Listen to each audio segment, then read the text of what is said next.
Hello, আসসালামু আলাইকুম। আজকে ব্যবসা শেষ করে ইস রোড দিয়ে আসতেছিলাম।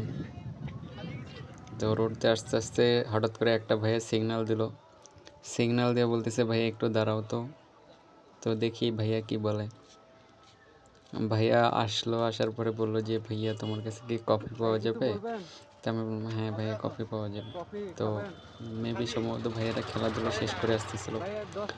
তো আসার সময় তো সবাইকে বললো টাকা পয়সা আছে নাকি, তো কারো কাছে টাকা পয়সা নাই। পরবর্তী সে প্যান্টের পকেটে দেখলো, আর একটা ছোট ওই যে ভাইয়া এসে শয়তানি করে গেল।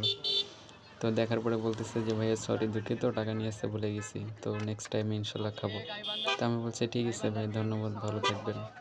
ওনাদেরকে বিদায় দিয়ে আবার আমি ওখান থেকে রওনা হলাম। এই যে সাইড দিয়ে গাড়ি যাচ্ছে, আমরা সাইডে দাঁড়ানোর জন্য একটু গাড়ি ঘোড়ার চাপ বেশি, পিছনে জ্যাম লেগে গেছে। তো আমি আবার সাইকেল টান দিলাম, টান দিয়ে আবার বাসার দিকে, মেসের দিকে চলে আসতেছি। এই ছোট্ট একটি ভিডিও,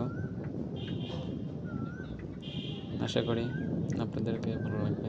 আর হচ্ছে মূলত আমার সাইকেলের শব্দ করতেছিল, আর সাইকেল হেলমেটে তো এই জন্য একটু আপ ডাউন করতেছিল।